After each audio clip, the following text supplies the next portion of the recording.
Now, right-hand side of your screen, you can just see that we've got our Category 4 riders. They are currently at 4.88, nearly 4.9k. We've got 2.3k on the clock for our Category 3 riders. Great way to compare and contrast those riders on the way through. So really interesting to watch that screen. Ramos again pushing on as we go over the top of this climb, and you can see his stats changing as he's putting the power down as he goes over the top. You can see that speed picking up top left hand side. You can see that he's now got a gap on the right hand side of 2 seconds, and that he's in a really rolling part of the terrain, top right hand side to it. So expect the speed to vary massively, and expect his power and heart rate to vary as he goes through. So if you're a regular statistician like Professor Emma Martin, who's across the console from me, she will be analysing all the data, all the stats of the riders, and has got more sheets of paper and his figures in front of her than probably NASA did to get to the moon, to be brutally honest. Well, I don't know about getting to the moon, but Phillips at the moment is off the front of this Category 3 race, just being helped out by Martinoli here, just trying to keep this pace high. So Martinoli, Phillips, Magat, Mamba, Demunihan, Kalagad, all rolling through with this group. It's a large group of Category 3 riders, and they are a tight pack on the road. They are really close together here, and very interesting to see similar tactics in both groups. Few people pushing, but no major attacks, and that is partly because of the profile here on the course.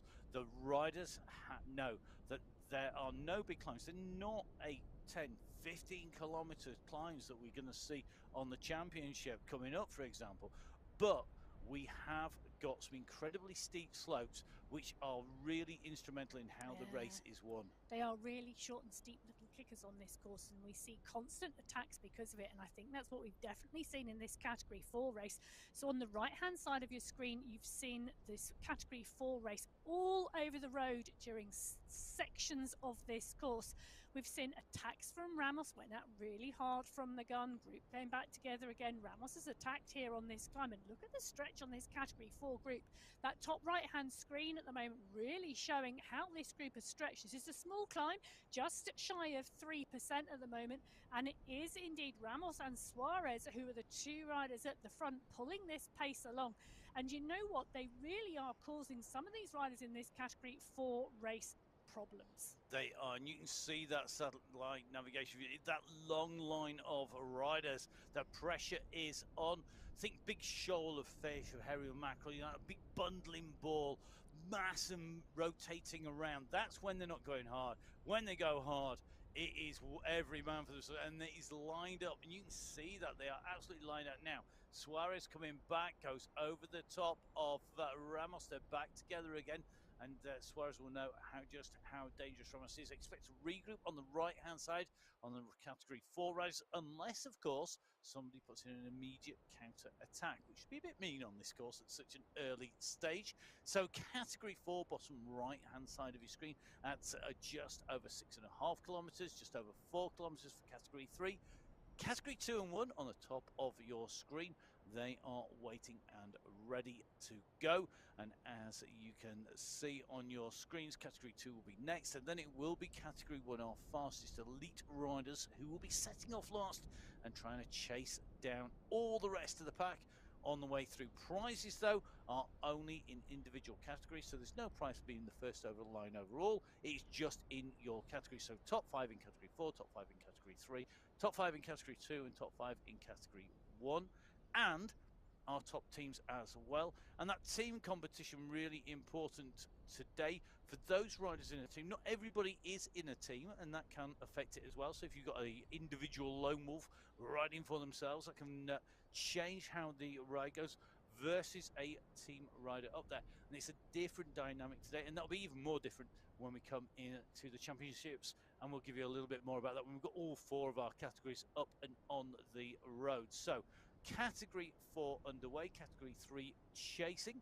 You can see the time gap between them. You can see the distance between them on your screens as well. Really interesting. The Category 4 almost looking a little bit more competitive today in terms of the pace that's being set down and the riders really that have been distanced, whereas in Category 3 here, Emma, it's still a big pack. Yeah, Category 4's been very aggressive today, and I think that's really been Ramos's doing. Category 3, one big pack until we got to 5K, and now we're seeing a little bit of a stretch on that group and one or two riders in trouble, but now the gradient drops down and that pack all coming back together again. So let's jump in with our Category 2 riders now. Category 2 is an incredibly competitive race field with some great teams in here. The UAE Falcons back once again. I don't think we're allowed Category 2 without them involved in a race. We've got the KOM's Power, the Comms Power, and we have Hubbards as well. And they're the first three of a number of our teams here today. Interesting to see we've got the Horsemen here. We've got a huge squad from Draft and the Columbra team as well. And we've got some individuals as well, Emma. Well, yes, and I think this is going to be so competitive today because we've seen a huge amount of movement between the categories this month as riders have been progressed upwards, as well as Category 1 riders being verified and then being allocated to their correct category. So I think this is going to be Hubbards, Horsemen, and the Comms Power to fight it out. Let's see if Emma's right. So our Category 2 riders are lined up, ready to go. They're the penultimate category to set away from the pens here today on the MyWhoosh Sunday Race Club Finals. Our riders in green in Category 2 quickly round these turns and on to the course proper. The first climb coming just over a kilometre in. It's the rise up from the shoreline up into town. And that is where we're going to see the first of the gradient increases that could well separate these riders out. But this pack out and moving at 40 kilometres an hour. If you work in miles an hour, it's 25 miles an hour in Albany. So as we watch this pack come out of the start pen and they transition through this flat early section before that big kicker comes, this group all moving well and all moving together. They're very tight together, a very compact group here. And we've seen 3 or 4 riders on the front of the pack. You can just see those riders moving around a little bit. Remember, if you're on the front, the numbers will be in black. They'll be in green if you're in the draft. And that's a great way to indicate how these riders are pushing on. And then once you go into the draft, what you'll often find is that the rider's power to put them into the draft is not enough to hold them in there. Because as they move through the pack, they're getting draft from everybody else. When they get into the very lead, they're not getting any assistance. They'll then drop back. And that churn, that spin, that complete revolving round, that ever-changing front is the norm. It changes if somebody's putting on extra power. So if somebody's going really hard, they may well stay at the front or even drift off the front. But to do so, you've got to put in a lot more power. And that is why it's so true. There's not a lot of gamification in here, basically none. So you're not getting that gamification. It feels faster than it is. I'm doing better speeds than it's real. Oh, that felt super quick. None of that. This is a very real representation of how fast our riders go, and the dynamics and the physics of that are deliberately set at that. And that's why it's such a great race format when we've got 4 categories, all with a real competitive riding. Yeah, so we're in with Camaro at the moment as we sweep round this right-hand bend onto this bridge, and you can see that climb coming. It's starting to kick under the wheels, and it's starting to kick at the front as well, and it's Moreno who's pushing on at the front here. So Moreno pushing on as the gradient starts to go upwards. Look at the power coming down from Moreno. You can see he's up into the red. That's an indicator he's putting serious power down. Cadizzo, 8 watts per kilo. He's coming up onto the heels of Moreno. Over the top he goes. You can see he responded there to Moreno with a massive surge of power. He's gone over the top, and the rest of the riders are now scrambling to get back in. They don't want to be caught on the wrong side of a gap. Well, and that's it, isn't it? This is not a race-winning move, but what this is a move that may drop riders off the back of that group and start to whittle it down. Now, this is Category 2. 32 riders took to the start line today, and 32 riders on this course. You do not want that pack that big. And I think Moreno here is trying to create a gap in the group and start to drop 1 or 2 riders every time the gradient goes up. Well, we'll see if Emma's prediction is true. 3 of our categories up and riding. This group, having been riding for 3.5 minutes, means that we should be about 1.5 minutes by my maths to the start of our final category, which will be our Category 1 riders. In fact, there you go, my maths is not that far out. It's 1 minute 20 seconds now. I could have talked for 10 seconds quite easily, don't you worry. So you can see 3 categories, racing and riding. You can see Category 1 sat waiting to go. Our elite riders, the cream of the crop, the riders who we expect to set the fastest time around this course are lined up. And this is a monster of a race field with world-class riders right the way through.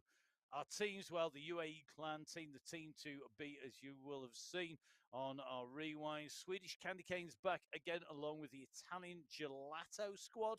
A real strong set of squads. Great to see the international mix in here with Sweden and Italy represented. Don't give up, or donut give up, to continue the food theme. Belgian Waffles and Beast Mode powered by Rose. One of the big squads on esports racing. But of course, Belgian Waffles are probably the team to challenge the team from the UAE clan for the top spot today.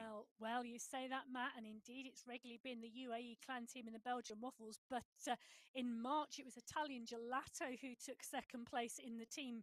So I think it's going to be really competitive today. Well, Gelato squad with Zanaska and Nair are absolutely flying, and away go the riders here in Category 1. The final race category are away. This is it. No more rehearsals. It's finals time.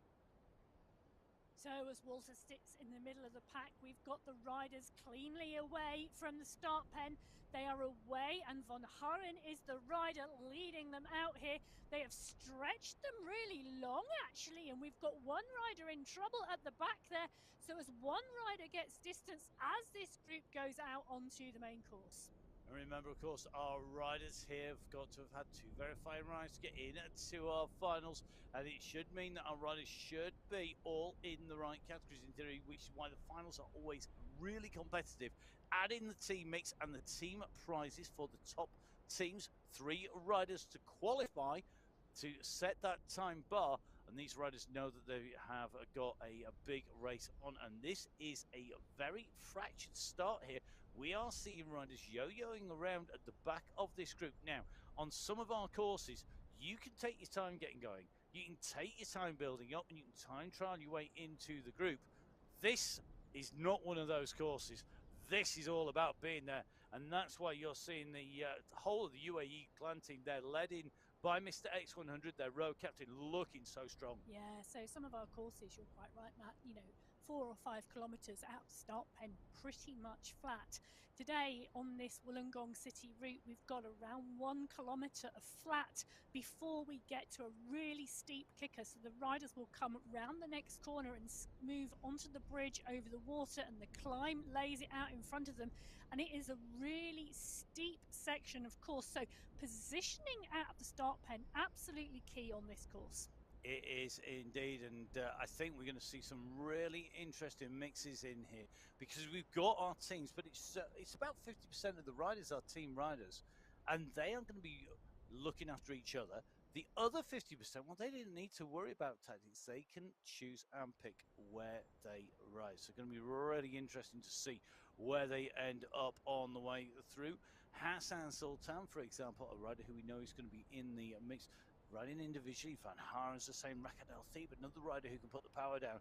At the moment, right on the very front, you can see the pressure is being applied, and it is stretching this group out.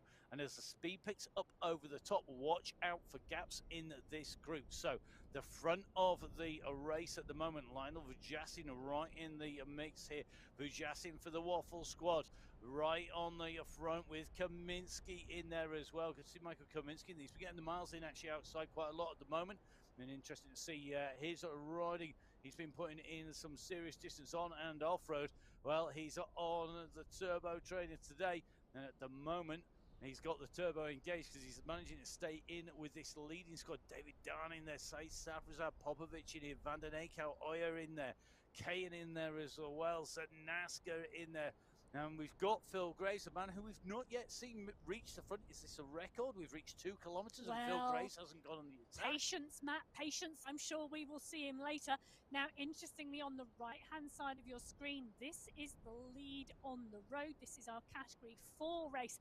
They are at 11.4 kilometres into this race now, so you can see the difference. And they are on that first ascent of Mount Pleasant. So that start of the Mount Pleasant climb comes at 9.5 kilometres into this race. They've gone up over the first section and they have done the descent, and they are now on the final main part of that climb. Well, they certainly have, and they are being chased by everybody, including Lucas Zanaska, who's decided he's going off the front. 8.1 watts per kilo just coming from Zanaska. That is a proper kick. It's not a sprint, but this is early. This is a very unusual place to put the power down. Let's see if he's going to really open up any kind of gaps. And we know Lucas Zanaska, he's an absolute consummate rider on esports. He's a great rider on MyWhoosh. He's got some serious track record, hasn't he, Emma? He has indeed. Zanaska was second in our March final, so Zanaska is not one that these riders want to let go clear. SS is doing the chasing because he's seen the danger, and I think Zanaska was clear that there are 53 riders in this race field today, and you don't want to take 53 riders even into the first ascent of Mount Pleasant, because really class riders, have been caught out on this course, particularly on the descent on Mount Pleasant. So as these riders are chasing, let's get the chaser, let's see if it makes contact, and then we'll go a little bit deeper into why you don't want to be in a big group. So SS leading the chase. He's got Pablo Popovic behind, 2 riders from the UAE clan team in pursuit. Dennis Kaminski and Van Elsten. It's Michael Nuston, another of the UAE clan team, and this is what they do so well. They put themselves in the right position up near the front. They must have some really good communication in there and great leadership to be able to so consistently put down the chase, and they are the team to beat time and time again. And you see that on the front, they're doing the work at the moment, but we have seen it go wrong, and it can have a problem. But look at Zanaska, he's still staying clear here, Emma. Yeah, absolutely. Klee, he wants to get going and he really wants to move on. And SS is the absolute workhorse of that UAE clan team, Matt. He's always the one that gets sacrificed. He does the chasing early on and he brings those riders back because he is so good at it. And then you've got the riders who are much more protected. So Knudsen, Popovic, Safrazad, the 3 riders we have seen time and time again, a mountaintop finish. Indeed we have, but no mountaintop finish today for our riders in terms of an 8K climb, a 15K climb. The final climb of Mount Pleasant is a much different beast. Now, the riders are pulling back Zanaska. Let's go dive back. Let's rewind. To the point. For old school people, that's when you wind the tape back. For those with new at it, you remember when you used to wind it with a pencil, it used to sound like that as well. Right, let's go back and talk about why you don't want to be in a big group on there. Now, I can think of a number of reasons, and the primary reason for me, Emma, would be that when you go into a big pack on a climb, if the pack is together, it's a big pack going up the climb, you can miss a gap, and that gap can open up in the group. That would be one of the key things. So the gap opens, you're number 40 or 30, the gap opens and you're in trouble. Well, yes, indeed. But actually, particularly as we've seen on the Wollongong route, it's the actual tip of the climb, the absolute peak of the climb, that is the key thing you have to watch for. Because the gradient on the Mount Pleasant climb is around 15, 16, 17% on the ascent. And then it is a pinnacle, and you go straight up and over the top and into 12, 13, 14% descent. And that is where we have seen class riders just get caught off the boil. Indeed, and if there is a gap, that's made worse. If there's not a gap, you can still be caught by that on the way through. Now, Jack Staples is in here. Is this going to happen for Jack? He's got riders behind him, Phillips, Duque, de Manuan. Can we see here that effect, Emma? Well, it's going to be interesting, but I think this is a long line of riders, and I don't think they're going to get caught out here. So I think we could see all this group together, unless Staples and Phillips can create a little bit of a bigger gap here. But, you know, they're pushing on. The key thing is they need to push on up and over the top of the climb and really get the momentum going fast on the descent. Now, in the women's race last time they were on the course, we saw Bauer get caught out here. a absolutely consummate rider in our female race field, but she just had too much of a gap as she went over the top, and she never made it back. Indeed, and it's very easy for that gap to open, and then you're in trouble. This pack, again, starting to get broken up here. Mr. X100 leading this out. Lucas and Naska right on. He's not letting anything go today. Interesting to see Phil Graves hovering around the top 4 or 5 at the moment there, Emma. And they are really keeping the pace high. And that's one way to stop yourself being in trouble, is actually, instead of being defensive, right on the offense. And that's what we're seeing now. The clan team keeping the pace high at the moment. They are at nearly 6 kilometers. Remember, they won't hit the start of the main climb until 9.5, but there's very little flat on this course whatsoever. Yeah, absolutely. So X100 pushing on here. Zanaska still there. Knudsen there too. And Phil Graves starts to come to the front. Now, Graves, I noticed riding for Beast Mode Powered by Rose this month. And that's an interesting switch, and it's going to be interesting to see the tactics that team play out today. So X100 leading this group on, just coming up to a small climbing segment here as he continues to push on, followed by Graves. Well, really interesting there. You saw the avatar there. So basically, if you were to go do a pace line, you'd flick your elbow, for example, on most of the UK lines to get the riders to come through. Or you would do the circling symbol. And that's exactly what the avatars are doing. The new controls on the game allow you to be much more demonstrative about what you want riders to do, how you want people to engage. And that could be doing the Usain Bolt celebration on the finish, or it can be the take a turn. Your turn to go on. Let's keep pushing. Let's keep this pace high. And let's keep people distance. Because remember, it's all about this team prizes this time round. So that means potentially your team, if you have teams of 5, that's a lot of riders getting money. Well, talking about teams, Matt, I've just noticed the rider off the back there, that single solitary yellow dot trying to close the gap down, is SS from the UAE clan team, just in distance there on that uphill section. So SS is the rider pushing on just to close the gap. And that is, I think, because he had done so much work earlier on, hadn't he? He'd really pushed, he'd done a load of work for the team, and then just getting caught out, because he might be taking a gel, taking a drink, might be just trying to refuel. Remember, these guys are out and racing long enough that they need to make sure they're fueled up correctly, particularly when the pressure is on, and it's on now. Well, what you've also got to remember, Matt, is these riders are riding indoors, and you can just see that little hand signal there from X100. But they're riding indoors, and around the world the temperature is very, very different. Now, some people will have air conditioning and fans blowing on them like crazy. Others will be in garages with snow outside. So knowing your refueling tactic and getting that right for the conditions that you're riding in is absolutely key. And we always love to see pictures of where you're riding on social media. So that could be on the MyWhoosh Indoor Cycling Facebook page. It could be putting them up on to Instagram. Make sure you tag in the team at MyWhoosh. If you're going to put them up, get those pictures up there. We love to see what our riders and our competitors are up to. We like to see where you're riding and racing, if only so that we can have Pain Cave envy ourselves on the way through. So please, guys, make sure you tag in at MyWhoosh. Make sure you tag in at Biking Emma, and make sure you tag in at Matt Fixer Pain. I'll happily share mine. Where I ride, my Pain Cave, if our riders share theirs. How many are you going to need to get before you're going to do that? I think I'd like to see 10 Pain Caves on Instagram before I share mine. You're cheap, you are. I want 100. Anyway, back to the action. We've got our Category 1 race on the left-hand side of your screen, the Category 2 race on the right-hand side of your screen. Now our Category 2 group on Mount Pleasant for the first time. You can see that gradient under their wheels, just shy of 8% at the moment, and we've got riders dropping off the back, but we've got a big group of strong Category 2 riders. Now, Category 2, one of our very strong race fields. 10 riders in this race field have finished in the top 5 this month. Now, with only 3 qualifiers, it's been a short month because of the championships. That is a competitive field. Caligula is the rider pushing on here, going up over the top and down after the first short, sharp climb. The main part of Mount Pleasant still to come, and the momentum these riders are taking in, particularly from this pack, look, they are going to snowball straight over the top and utilize that momentum round this corner and onto the early stages of the next part of the climb.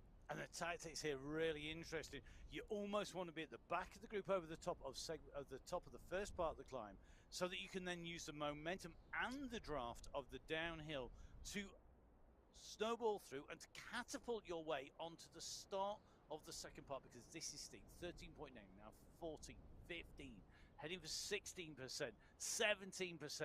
This is absolutely going to hurt, and this is where carrying momentum and pace into the first steep part is really key. We've got it easing in the middle, it kicks again at the end, but if you can carry the pace, this is key. And look at Primero and Cadiz here.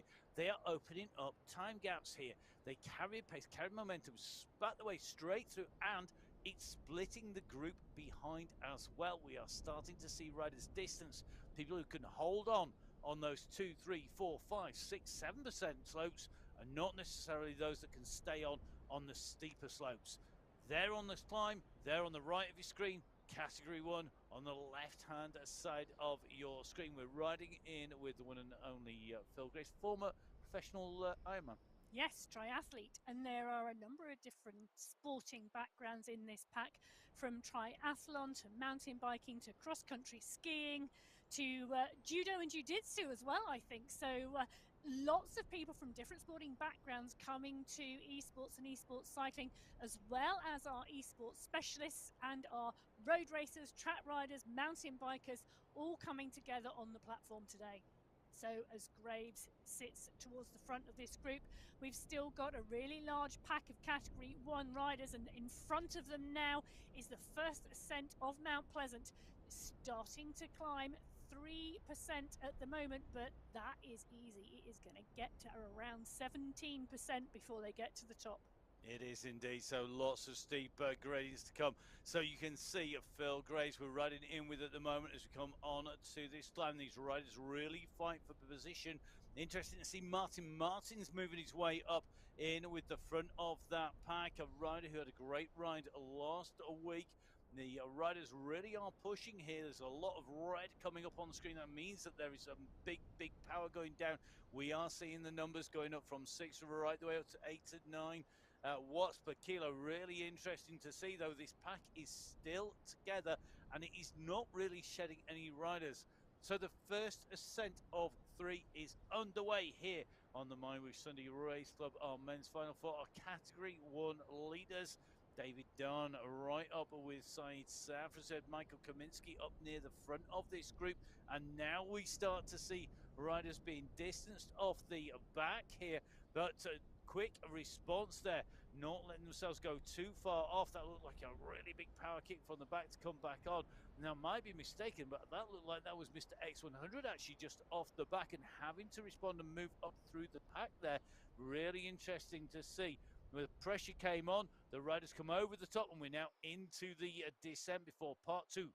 Yeah, and it's interesting, isn't it, Matt? X100, we know, really good on the longer, steadier climbs, these short, sharp kicks. She's just not got that really top-end power that some of our other riders have got, but always then making the choice to time trial or attempt to time trial back. You know, again, a rider that knows their strengths and how to use them, regardless of what the rest of the pack are doing. Indeed. Now, here we go, part 2. Phil Graves. We wondered how long it would be. He's gone on the key a moment here. We sometimes see Phil going on the attack early. Sometimes we see him going on the attack late. This time round, he's pushed on the second part of the climb, and it's doing damage. Look at the riders behind now. They are starting to lose bodies off the back. You can see that on the sat-nav view. You can see it on your screens on our camera view. This is tough stuff. We're talking about riders now traveling at 14 kilometers an hour, 15k an hour in this pack. This is not easy. This is really, really hard. Well, the quality of this race field today, Matt, in this men's race is absolutely outstanding. So Knudsen, Zanaska, Nev, Vujasin, Noren, SS, Bjorklund, Bjarhead, Dan, Mare. You know, these riders absolutely seriously strong. You know, X100 is in here as well, Von Haren, Graves. We've seen these riders time and time again put in fantastic performances, and now at the moment we're starting to see riders getting distanced now in this race field. So X100, one of those riders, just here with David Dahn. These two riders just off the back of the group. Christoph Thiem is the rider they are chasing. He's covering the back of that large group with Simon Walter ahead. So X100 now doing what he does really well, picking his own pace and riding regardless at that pace and pulling the riders in front back. So you can see the riders on the way up this climb. This is when it really counts down. It eases here across this middle section, this middle slopes. It comes down in gradient. When we say it eases, it's not easy, believe me. Having ridden this course plenty of times out here. No, actually ridden up up here. I'd like to say with, but it was a long way behind SS and Miss X100, in fact, on this course. I was a long way back. I was with them on the start of the climb. I wasn't with them by the top. And I think they were taking it easy. This is where you can build up some momentum. This top section. So this top section, really, really key. Yeah, so we've got Vujasin leading this group out with Zanaska and Van Elst. Martins, who had an outstanding race last month, so last week, should I say, so a rider on form, just covering there as well. Mare is there, Thiem is there. These riders looking really strong. Safrazad showing himself towards the front of that group too at the moment, but it's still a really large pack as they roll up and underneath the banner, indicating that they are at the top of Mount Pleasant for the first time. So here we go, all of our leaders over the top of climb number 1. The leaders in category 1, left-hand side of your screen. The leaders in category 2 on the right-hand side of your screen. And you can see that distance between them really opened up because of the descent covered by category 2 rather than 1 now. One go over the second part of the peak. They've lost a height overall, but they do have to do that little climb, and you can see the pressure really on now. Yeah, and it's because they're putting an attack in here on that downhill section, and that attack on the downhill being led by Phil Graves. It's strung the pack out hugely, and often we expect a recovery to be taken on the downhill section, and a lot of riders expect that.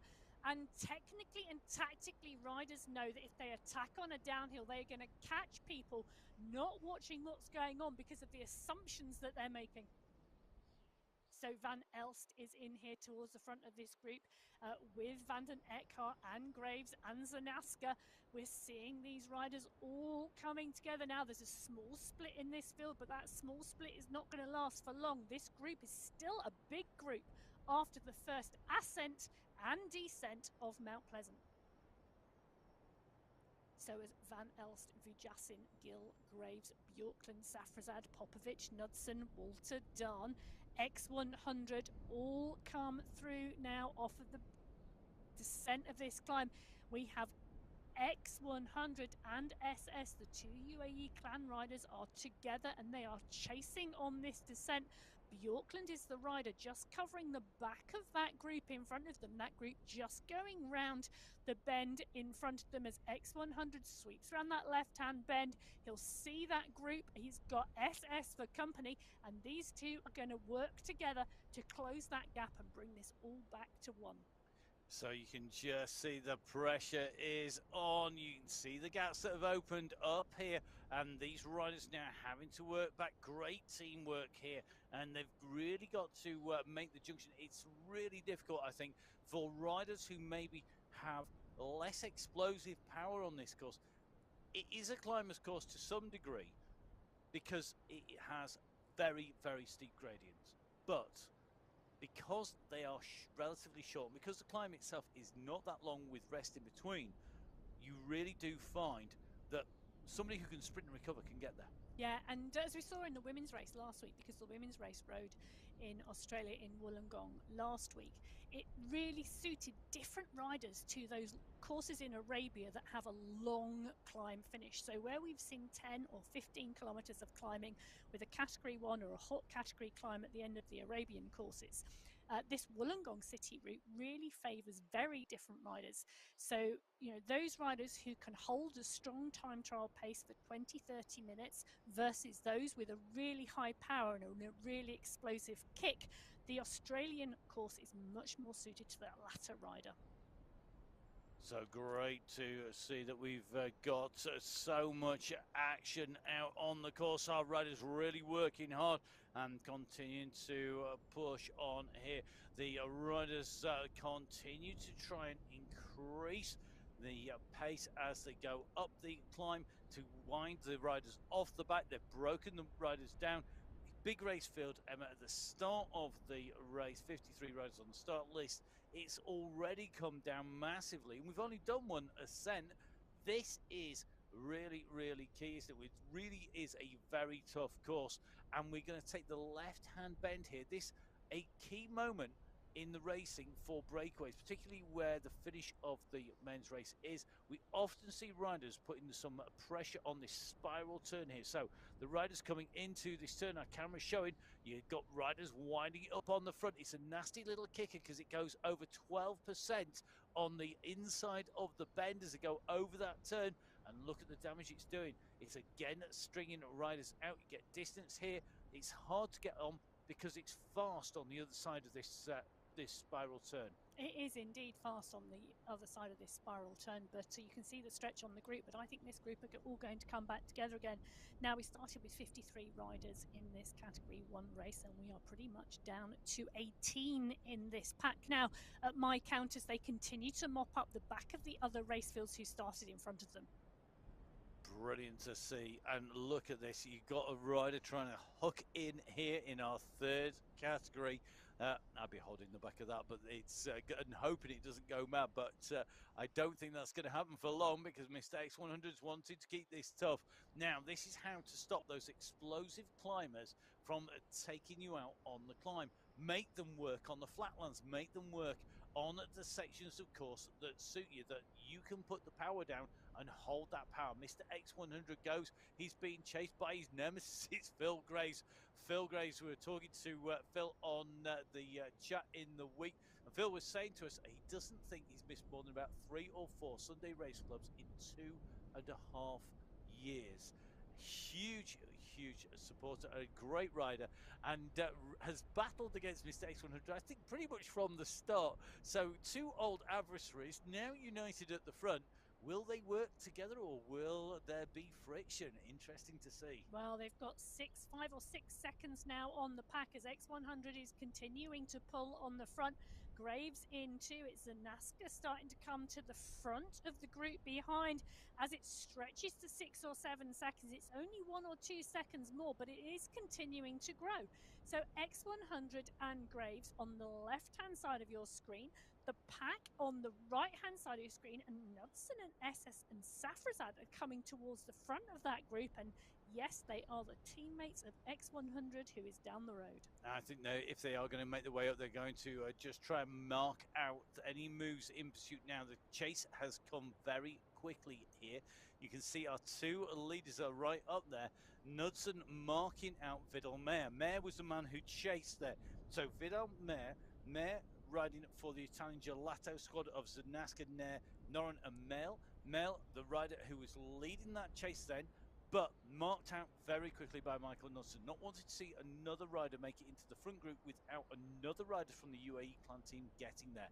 Very interesting racing, very tactical. Now, here we go. You can see we are going to see Category 3 catch, I think, the leaders in Category 4 by my calculations. I don't think anybody has gone off the front. Oh, I take that back. There is no, they are all pretty much together by the look of this. So this is our leading 2 groups on the road. Category 4 and Category 3 making the way around. They are at 23 kilometers. Yeah, and I note 6 riders in that Category 3 pack, 7 in that Category 4 pack. Looking back at the race, sorry, Em, I'm going to dive straight in here. Michael Knudsen was trying to bridge across there to Mr. X100 and Phil Graves, and I don't think he's managed to do so. He was chased back down. Martin Martins is one of those riders who quickly responded to Knudsen's move across there. He couldn't make it, and Knudsen shuts off the throttle. They're back all over the front, keeping the power down, And this is again trying to help Mr. X100 and Phil Graves get some distance. Yeah, well, they are getting a little bit of distance and they're coming back into that Kickr over the bridge that we saw as the first climb out from the start pen. X100 and Graves 6 seconds back to Van Elst and Martins.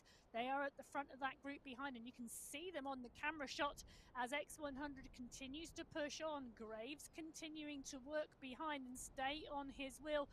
They've just gone past Stefan Proust, one of our Category 2 riders, and Proust is about to see the pack come up on him as well as X100 and Graves continue to push on, and that gap just stretching a little bit further, you know. It's 8 seconds. It's not huge, but it's really, really making the riders behind work. They are really having to work like crazy to get in there. And this is very interesting now. Kaminsky right up at the front of the Donut Give Up team, trying to get back in a touch. But look at this. Knudsen once again trying to break clear. Now Popovic is going to try and do the same. If these two can go clear, they are absolutely decimating the group behind. They are going to make some kind of contact, I think, but you've got to watch here. It's going to be very interesting. If he comes back, I think the last thing Mr. X100 wants is to see the entire bunch come back. Teammates, yes. Bunch, no. Well, as we said earlier, there is just such class riders in this field today. World-class riders in this field today, and it's Popovic coming through with Knudsen, Kaminsky, Martin, Safrazad. You know, they are all not allowing Knudsen to go, as Martins is the next rider to kick. SS is going as well, and I think this is all going to come back together again now because SS is making the juncture. Vujasin is here as well, so this is going to be one big group again, Matt. Well, it is, apart from those people whose legs have been shredded. And remember, of course, they might be in now, but they won't be in when they come on the climb because the damage that's being done now, we're at 19.4. We're not even half race distance We're yet. not a half race distance, and it has been crazy from the gun. This is one of the hardest courses, I think, to race on. It's also one of the best courses to race on. One of the most exciting to watch. It certainly is, and that is because it never gives these riders really much rest. The most rest you could get would be off the top of Mount Pleasant down, but you never can because there's always somebody going to have a go on the way through. Now, left-hand side is Category 1. They are your leaders at the moment, and as you can see, there's a 5-second gap between your leaders and the chasers behind. On the right-hand side of your screen, this is the lead on the road overall. 4 kilometers down the road, it is your Category 3 and Category 4 leaders all together. Sandwiched in between, Category 2. At the moment, they're in no man's land. They've got Category 1 chasing behind. You've got 3 and 4 forming a big group on a fast section of course, which will aid everybody in that big pack. Well, yes, it'll keep them clear of the rest of the riders behind and ensure they remain leaders on the road for a longer period of time. But that group very shortly are going to come into the next set of hills, and that will be Mount Pleasant for the second time. Mount Pleasant coming up. Well, it's interesting to see. We really have got our Category 2 riders sandwiched in between, but they are a lot closer to that Category 1 lead group than they are to the front of the race field today, because I'm looking at that and I'm thinking that's about 700 metres now, Matt. I think your maths is better than mine, maybe but 800. I think you're dead right. I think it's good, and it's probably, I would go on the fact that it's coming down at some incredible pace at the moment due to the aggressive racing in Category 1. Category 2 is aggressive, but Category 1 has the extra firepower, the extra watts per kilo, the extra outright watts, and you can see now we're on another rise. This is a particularly nasty section of the course because you've been working hard, but then you have this long straight climb. You don't get out of sight. You know where the top is. Unfortunately, everybody can see this and everybody wants to wind it up, and then you go over the top and dip again, and you look at the front here. These guys are keeping that tempo up. They're trying to put people in trouble behind without using too much energy that is going to put them in trouble on the main climb. Well, I tell you what, the last time we go up Mount Pleasant today, that third time we go up that climb, some of these riders' legs are going to be absolutely screaming with the action that they have brought to us so far in the first half of this race. We're in with Kaminsky. Kaminsky is with Nervu, Jasin, X100, Vanden Eckhout, Gill, Safrazad, Martins. Phil Graves is here too. Absolutely class on their bikes as we continue to roll through Wollongong. So here we go, just starting to make the climb here, running up on to the next steep Kickr. Basically that faster descent now onto the next steep section of a climb, and that's how quickly we transition from one ascent into the descent. Really, really quick changes of gradient here in Wollongong. Very representative of the course out there. And of course, we've got some very key people in MyWhoosh, people like Kevin Potton and Matt Smithson, who know this course inside out, both in real life and, of course, on the platform as well. And it certainly shows that it's produced a fantastic course to race and ride on. Now, left-hand side of your screen is your Category 1 leaders. Right-hand side is our Category 2 leaders at the moment. Again, another big pack of riders together, and they at the moment are still holding 600 meters to the chasers behind, but it is only 600 meters. Remember, there were 5 minutes separating these riders on the road when they set out. Now it is down to a matter of seconds. Yeah, and two big groups of riders on the right-hand side, that large Category 2 group. On the left-hand side are in our main shot now, this pack of Category 1 riders. In fact, look at that. I can see Moses Baltazar in there as well. That is a Category 2 rider taking a tow at the moment, and he is going to get a tow right up to the rest of that Category 2 pack. So this group of riders now just picking up and sweeping past one of our back markers in the Category 4 race as they come round this left-hand corner. In fact, take a look further down the road. They are going to start to see even more riders for them to catch. Added motivation, but also timing and tactics key here as they start to sweep up the back of the other race fields, Matt. It is indeed that extra draft really key, and look at this, Mr. X100 again pushing on. Do you think here, Emma, that there is some serious tactics in the sense that they wanted Mr. X100 and SS back in for all of the intermediate, the roll in the ruler type terrain in between the climbs, on the knowledge that they're not going to be in contention on the very final climb because it is so steep? And if so, is that just a case of putting all your eggs into 3 baskets, a Safrazad, Knudsen and Popovic shaped basket? Oh, it's not a bad basket to have, is it? No. Quite happy with them on my team. I was about to say, you couldn't really want for 3 riders who can kick hard on a really short, steep climb. You know, Knudsen, Safrazad, Popovic, all with a big kick on that Mount Pleasant climb. All I think, if I looked back through my copious notes, I would see have come 1, 2, 3 or 2, 1, 3 or 3, 1, 2 in that final sections of that climb and taken those great positions. But we've got other really strong riders in this group as well, Matt, not to be discounted today, who are really, really coming into form.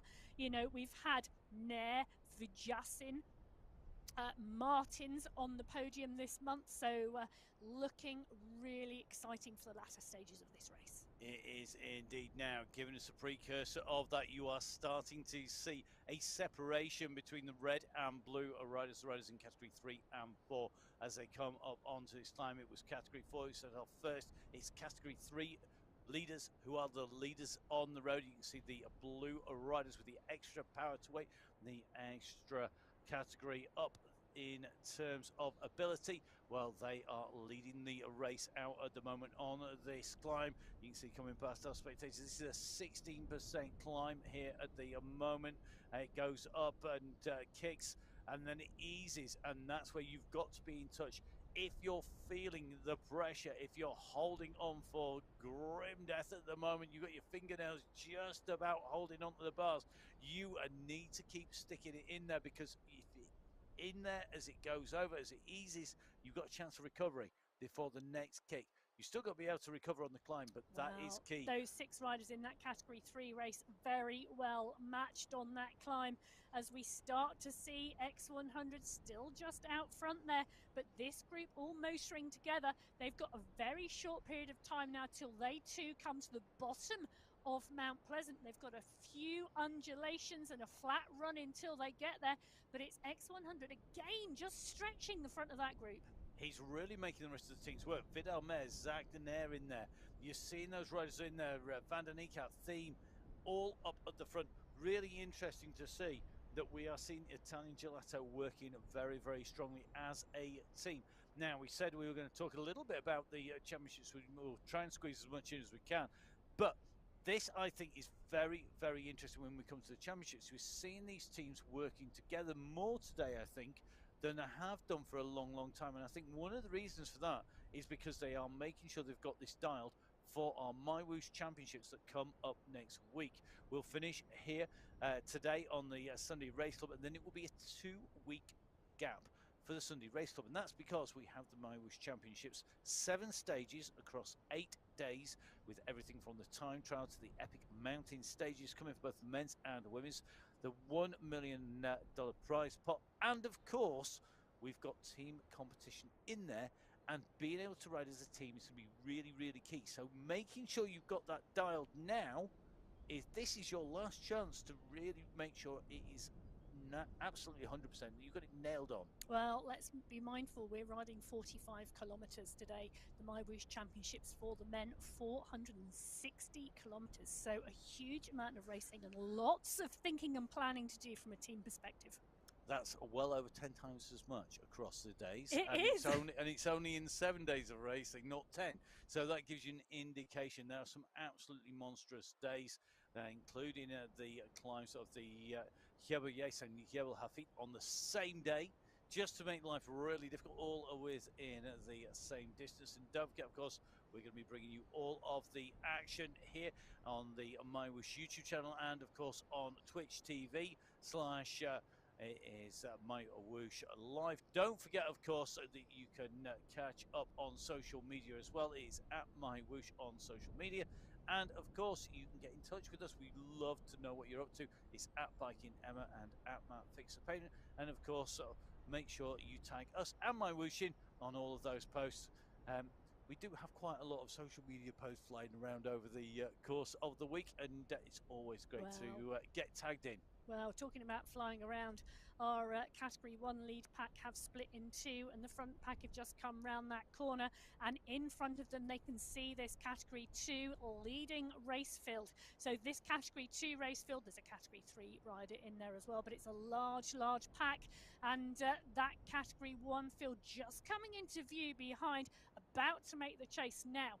I am going to take a punt here, Matt, and I am going to say that someone in that Category 1 race field is going to attack and go over the top and keep that attack going as they go past this Category 2 race field and come into the next climb of Mount Pleasant. I think that's very brave. I don't think you're wrong, but I don't think that any of these Category 2 riders are going to be able to stay with Category 1 because of the difference in terms of power to weight, the watts per kilo that are going to be kicked out. Category 2 now see the leading riders in Category 1 coming up on their heels. There's not much aerodynamic draft here because they're doing 20 plus k an hour, not 50 plus k an hour, and that's going to make a difference. You can see this pack winding itself up now as they come on to the slopes. 10% gradient as it increases here. Remember, this is part 1. This is the entree. We've got the main course of the climb to come after our descent. A little bit of a pause to take a little bit of a breath, and it doesn't last long before you get the next load heading your direction. And at the moment, look at this group, Emma. They are together here. There are a number of Category 2 riders fighting to stay in, and if they can stay in to that descent, they're going to go. Interesting tactic by Tortoretto, gone hard on the front to go clear, just coming in, giving himself some room. If he can stay with them over the top, and they are getting there, he's got a chance to open some big time gaps on anybody not in this group. Well, again, out of sight, out of mind, and I think that's what he's tried to do because he knew that Category 1 pack would come over the top and mix with the Category 2 pack. So if they couldn't see him and all they could see was yellow jerseys, he might have an opportunity. But the timing of the catch there has enabled some of those Category 2 riders just to hook onto the back. I think it's Phil Graves is the rider we've lost from the Category 1 pack, but we only lost one Category 1 rider. So Graves off the back there as Popovic is the rider swinging round and utilising that momentum onto the next set of the climb. And interestingly, those two riders in front from Category 2 carrying that momentum and speed, they've helped him because they've given that draft across to him. And we know Popovic, Pablo Popovic, momentum master, he's actually got it, he should have that as a trademark. He makes his way, he uses very little energy to do that. He's on the left-hand side of your screen. On the right-hand side, we're riding with Phil Graves here. He's in some good company here. He's got riders around him like SS and Ovido as they come up on this climb. But he's got to get back on. Now, this steeper section is going to be very, very tough indeed. But look at that climb. It is a long string of riders hugging that left-hand gutter as they come up. We've got riders in categories 3, 4, 2, 1, every single category all together, but the fastest riders on the road, they are the riders in front of you. They are your category 1 in yellow. Yeah, it's like a rainbow of riders at the moment on this climb of Mount Pleasant as they go up the second time. It's a category 4 climb. It's short, but it is so steep. The latter stages of this climb are going to hit 17%, and it's the NASCAR pushing on at the front here. Popovic, Vujasin and Knudsen are the riders chasing as they go past the category 4 back markers here, and they are heading up towards more riders ahead, with category 3 riders the next they're going to catch. Look at this, the NASCAR really pushing on the front here. So he is opening the gas. The Italian Gelato squad, who were second in the last of the finals, showing that it was definitely no fluke that they were up there. And then great to see that team competition being so close. Not giving you any spoilers, but keep your eye on the team competition in the women's race when you go down. It might be slightly close. That's an understatement. So here we go on the men's race today. Left-hand side of your screen, your leader in category 1. It is the NASCAR who is putting them all in trouble. They're approaching that knife edge summit. On the right-hand side of your screen, they're down the descent and round the turns. It is going to be the leaders on the road, Dadson, Staples, Duque and Co. They are the leaders on the road. They're your category 3 riders. Category 2 have been caught and passed by category 1 at the moment, but as they come over the top, a massive regrouping going on here, and anybody not in this pack, I'm afraid it's game over in terms of the individual prizes, but they may still count for the team prizes depending on that exact mix when we come into the finish. Yeah, so on the left hand side of your screen, it's the front of the category 1 race field. They are more than 3.5 kilometers at the moment behind the leaders on the road. On the right hand side of your screen, this is indeed Philip Graves we're in with. He was with that group when they went into the climb. He is the rider who's been dropped off the back but smattered around Graves. We've got category 2, category 3 and category 4 riders all trying to get up that category 4 climb Mount Pleasant. Going over the top of the climb there, really interesting to see these gaps open. And what we talked about, if it's a big group coming in, you can be caught out.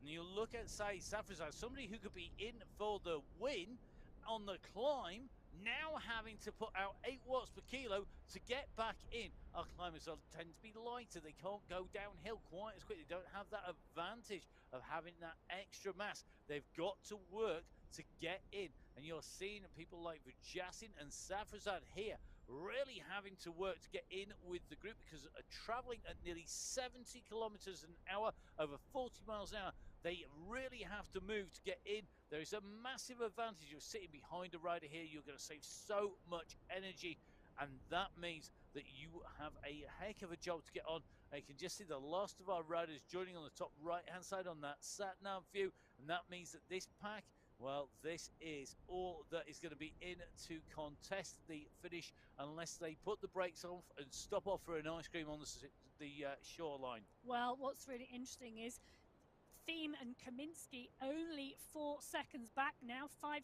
seconds back. You know, they were with this pack at the top, and they have actually got distanced on this descent. So Kaminsky and Thiem dropped off this group over the top and on the descent. And so has SS. Interestingly, he's been distanced, but Mr. X100 is in here.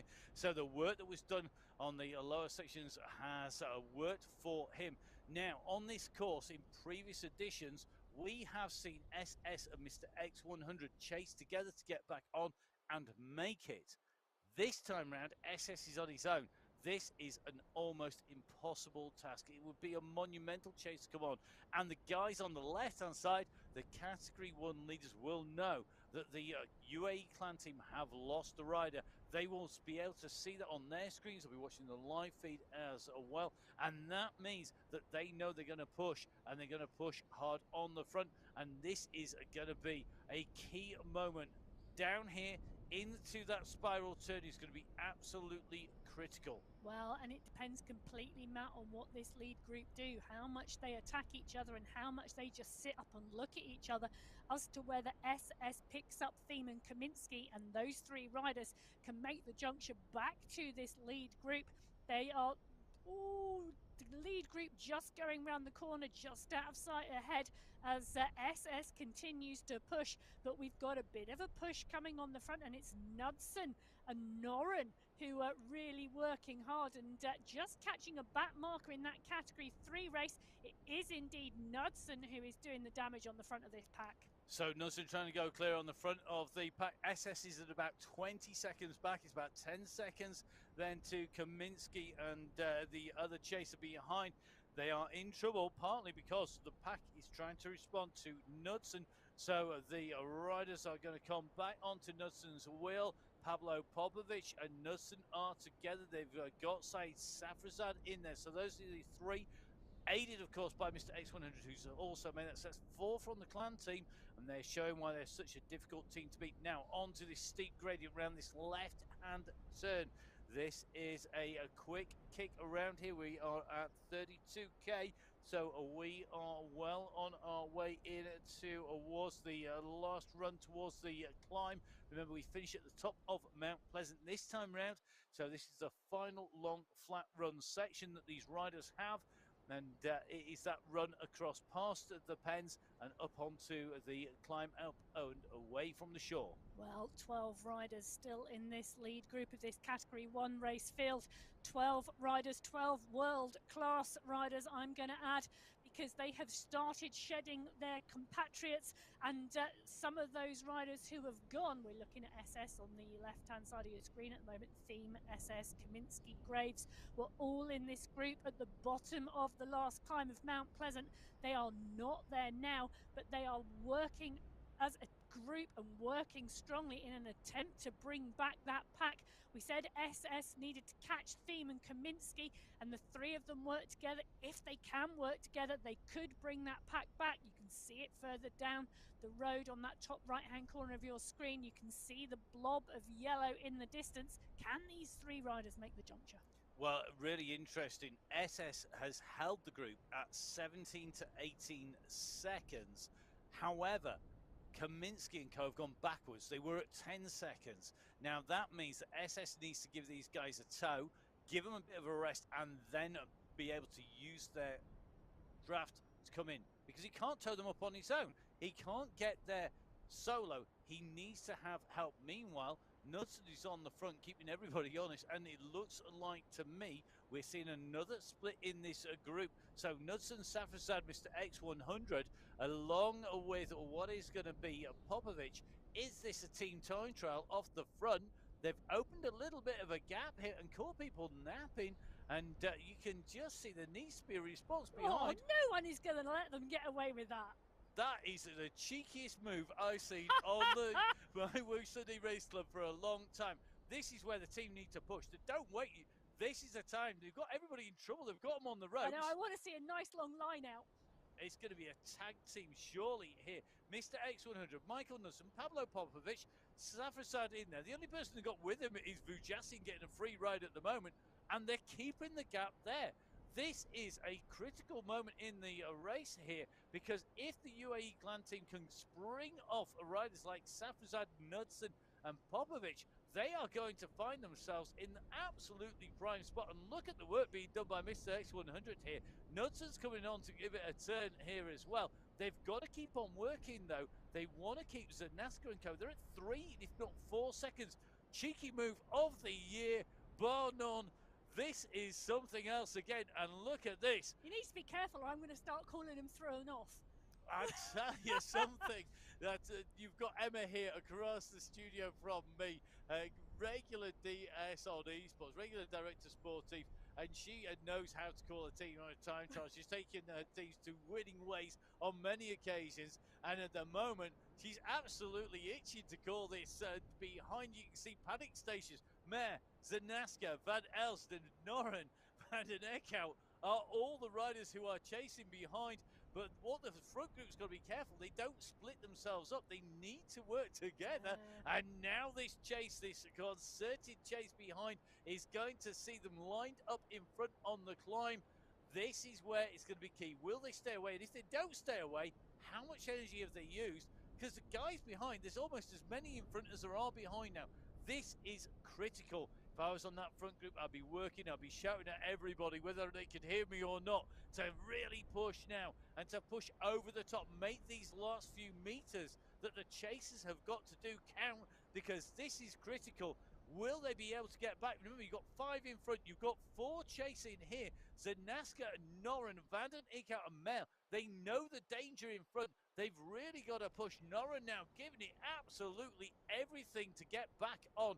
But he's on his own at the front and he needs some support. Well, I hope he's going to get some support, because if these groups could come back together again, it's going to be a fantastic last lap round Wollongong City and up the last ascent of Mount Pleasant to that checkered flag. Van Elst, Zanaska, Norren leading them through. Norren continuing to kick and trying to get on the back here, but the front group of riders continuing to put the power down, even though they are now up and over the bridge and on the descent. So that's the left-hand side of your screen. Right-hand side of your screen, you've got the chaser by SS, the Theme, and Kaminsky, but they are really going to have it up against them, because you can see the pace at the front of the race. Left-hand screen at the moment is absolutely crazy, because you're seeing Johan Norren giving it absolutely everything. How long can one man chase the 5 in front?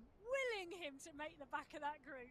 Well, I'll tell you something, if he makes this group, that is going to be 6 riders in the lead, and that means that they've caught the group behind napping, and that was a really cheeky move on the flat. It got them cleared. They almost drifted off the front, realised they had the gap, and then they hammered it.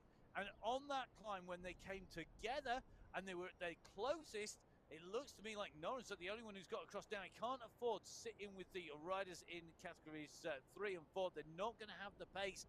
Even if he takes a brief rest, he's got to get onto the wheels of the riders in front. This is critical. It is indeed, and if Norren can just get onto that bunch ahead, the 12 riders who went over Mount Pleasant and went into the city will become a group of 7. So 5 riders not making this group, and some class riders now sat 7 seconds back. So Zanaska and Van Elst are 2 of the riders who have not made that group, but not all credit to Johan Norren making the juncture across and working like an absolute stormer to get that back.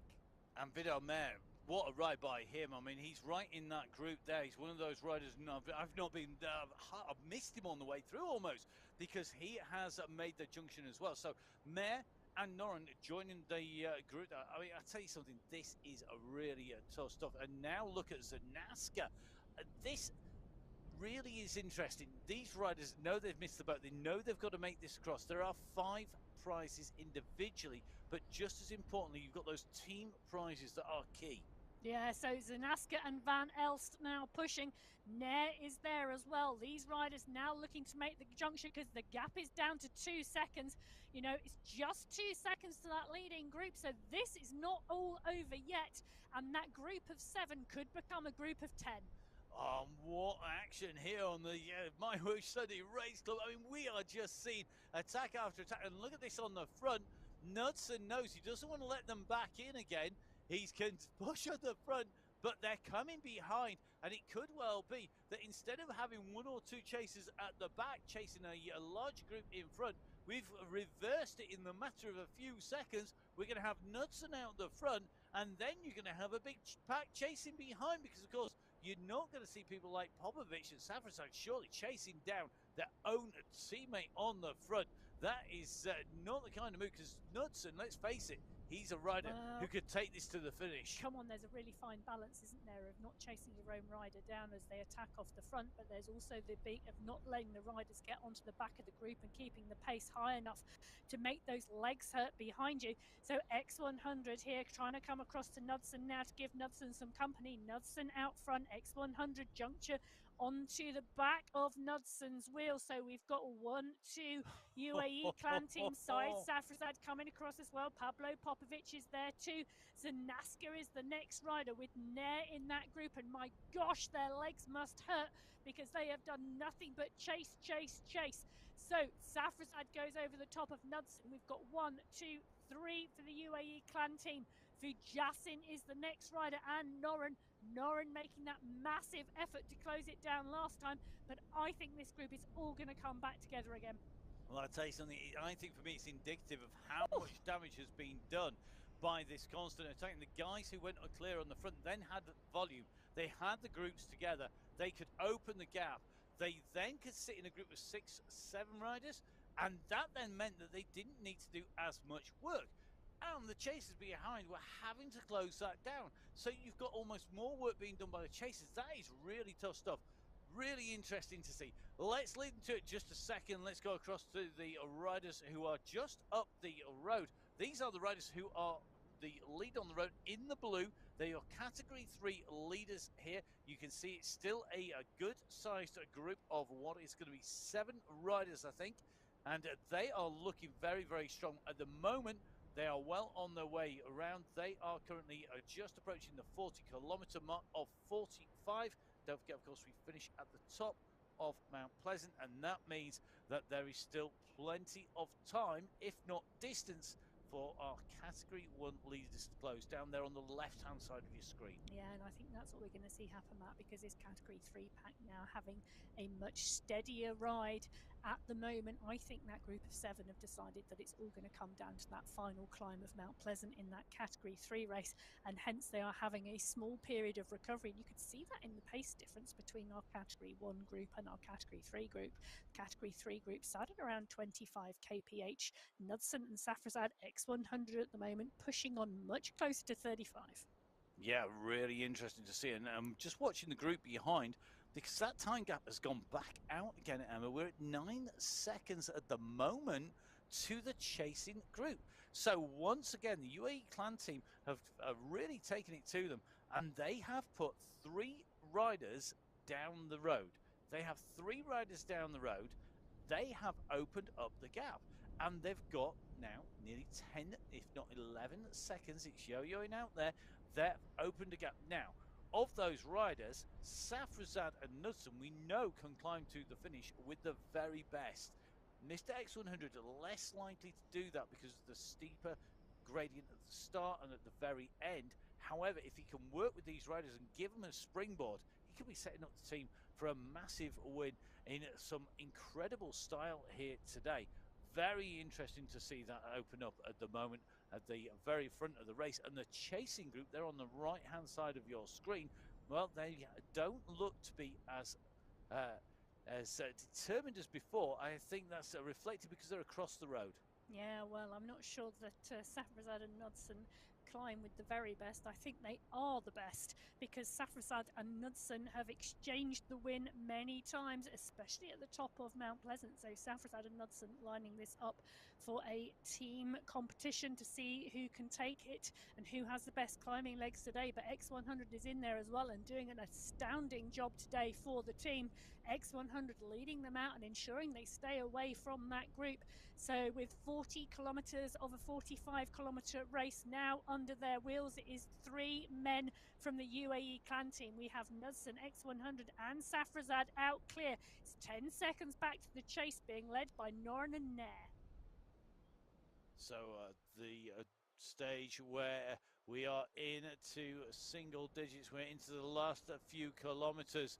We're just seeing Mr. X100 just trying to take a little bit of a rest. He's been doing a lot of work for his teammates.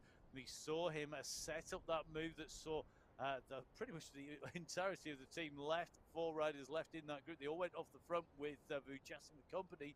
They were chased out, and now we're seeing another move this time round, and the pressure really on here. Not sure this is the wisest move to distance somebody of the quality of Mr. X100 at this moment in time, and that for me is just quite simply because we've still got another flat run until we hit the base of the mountain. You really want Mr. X100 in there, burying himself, give the other 2 guys the maximum lead going in. Yeah, absolutely. And there's only like 400 meters now until they see the front of this race field being led out by Jack Staples. It is that Category 3 pack. There are 7 riders there that our Category 1 leaders are going to come across. And a strong race and a strong ride by those Category 3 riders today. Yeah, absolutely brilliant ride, and really chased. And this is a chase on chase today. We have our leaders up at the front of the race. They are our Category 3. We then have 3 riders from Category 1, all from the UAE clan team. And the teams behind it now need to get this timing right. It's 11 to nearly 12 seconds to the riders in front. That is the gap coming on. Now, that sounds like that should be enough. And if this was a steady climb, I'd suggest that it would be. However, bear in mind, you've got the world-class athletes in there chasing. They need to get this timing right, because if they do not go too deep now, they will have enough left to climb up to the very front as they come in. But they've got to not let this gap get too big, and that is key. I think part of the issue is they don't yet know who's going to chase, what the dynamics are, and who they're going to favour, and are they going to drag somebody in a different team category up there? If you discount the fact that you maybe not going to take the win, is the fight for second and third in the team competition actually between the riders who are in that pack, and therefore they don't want to give anybody an easy ride? Well, it's interesting, isn't it? Because Zanaska and Nair and Norin are all part of the Italian Gelato, and they had a cracking ride in the March final.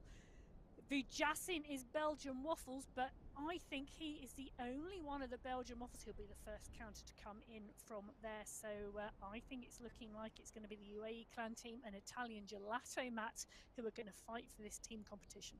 Well, it's going to be very interesting to see what happens. We're into our final few kilometers, but what a final few kilometers we have for our riders. You can see at the moment that we are riding in with Duque. These are the leaders on the road, about to get caught by the fastest riders on the road. They're the Category 1 riders in yellow, closing on the Category 3 riders in blue. Mark Dadson right up in the mix, but he now sees the express train coming. This UAE clan team who are on the attack, that have got the gap and are really continuing to push. We're hitting the base of the slopes now. We're at 5% now. This is where I think the UAE clan team are going to say it's every man for yourself. There's no advantage really in having the draft from here on in, even on the descent off of the first of the slopes. They don't want to give away time, but look at the gap behind. I don't need binoculars. I think I need something that can see into the far side of outer space. I'm going to need a huge telescope to see the riders behind. It really has opened up now to those chasers. Yeah, it has indeed. As Safrazad leads Knudsen on this climb, X100 in 3. They've gone past the front of that Category 3 race field. 3 riders now going clear. Duke desperately trying to push hard and stay at the front of that Category 3 race. Now taking a little look, it's about 150 meters back on the right-hand side of your screen. This is the chase group. The chase group are pushing, you know, Zanaska, Popovic, Vujasin, Mayer, Norin is in there as well. This group are working strongly, but I think Safrazad, X100 and Knudsen are going to stay clear now. Something desperate has got to happen for the catch to be made. It has now. Look at the left-hand side of your screen. Mr. X100, Michael Knudsen, Saeed Safrazad have not gone into the red. They have been sat there working. Mr. X100, over the first section of this climb, has towed those riders up. They're going to go over with momentum. They're going to carry the pace. Right-hand side of your screen, that screen has been red and yellow all the way up this first section.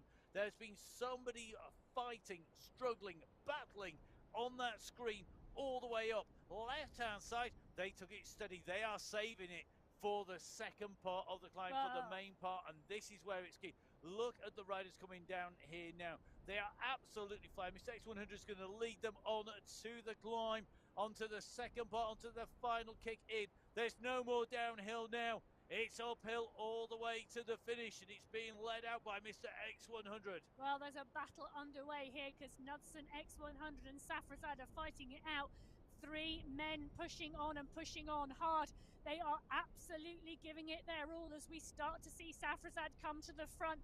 X100 move to the back. Knudsen sits in the middle. Is this going to be a Safrazad-Knudsen battle yet again on the climb?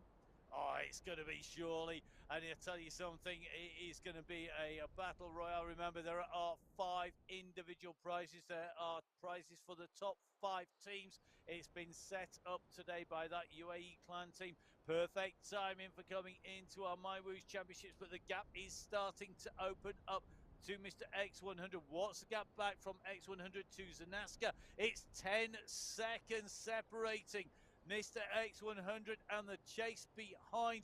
The gap has come down. The pressure is on behind, and Pablo Popovic, now that he doesn't need to worry about dragging anybody up for the draft, he's on the offensive. So the top 4 riders on the road are UAE clan team, but look at their chase. Vujasin, Zanaska and Nair. They want some of the action. They know they want some of the prize money. They are chasing hard here. Left-hand side, the leaders on the road. Right-hand side, that's your chasing group. Yeah, and they are coming and riding hard because Popovic is pulling them up. Vujasin, Zanaska and Nair. Zanaska is in the red. He is pushing on hard. They are trying to close this down, you know, and it is coming down. It is coming down fast, but can it come down fast enough? Not a chance. I think surely this is going to be it, but I might have to eat my words. It's coming together again, I think, just onto the wheels of Mr. X100. Surely Knudsen and Safrazad, they know what's coming behind. They can see the top of the climb. And it looks to me Pablo Popovic is going to get on to the heels of Mr. X100 and Lionel Vujasin very, very close. Vujasin goes past Mr. X100. So now we have an interloper into the front of the race as far as the UAE clan team are concerned. But Vujasin showing just why he is such a rider to watch. 7 seconds now, 6 seconds. It's yo-yoing between the front pair. This is the run for the line. Who's going to take it? They kick to the line. I think that's Safrazad from Knudsen. So close as they came in behind. Then it's going to be Lionel Vujasin who's going to come in. He's going to take 3rd place here today. 3 riders in, 2 teams represented. It's going to be all about who comes in afterwards. Popovic comes through the line. Then it's going to be Lucas Zanaska. Zanaska pushes his way in and through the finish in 5th place.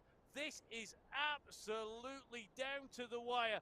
Johan Noren, our next rider, our next finisher coming through in 7th place will be Zach Nair, who comes in behind. Then Vidal Mayer. Let's have a look. It's loading. There's a nervous, finger-biting, nail-biting moment as we see these riders push into the finish. It's going to be really tight at the top. So at the moment, these are the scores on the door. Said Safrazad taking the win from Michael Knudsen of the UAE clan team. Then it is Lionel Vujasin from Belgian Waffles. Then we've got clan teams Pablo Popovic, which has sealed them the team win. Then it is Lucas Zanaska from Italian Gelato in 5th. Mr. X100 in 6th. In 7th is Johan Noren. In 8th is Zach Nair. 9th place is Vidal Mayer. 10th place is going to be SS. It's going to be an 11th place for Stefan van Elst. It should be, I think, a 12th place coming through for Michael Kaminski. What a race finish, what a finale, and what a way to run in towards our championships. Yeah, and the moral of the story today, never think it's over till the finish line. It is indeed. And on that, we are going to wrap up. Thank you very much for watching the racing today. Make sure you subscribe and hit that button on Twitch TV or on the YouTube channel. It's been an absolute pleasure putting words to the action. You can follow me at Matt Fixer Pain. Emma, where can we find you on social media? You can find me at Biking Emma. Get in touch and take a look as well at all the MyWhoosh platforms. Yep, you can catch up with the results on MyWhoosh.com. Remember, those results will be live until the end of the race, then unofficial until verified, and that will be the final result. We are going to be back. It's not going to be on Sunday. It's going to be on Friday because we kick off 8 days, 7 stages of great racing on the MyWhoosh Championships. Make sure that you are riding or watching to see history being made. From all of the team at MyWhoosh, from Emma Martin and from myself, Matt Payne, stay safe. We'll see you then. Goodbye. Bye.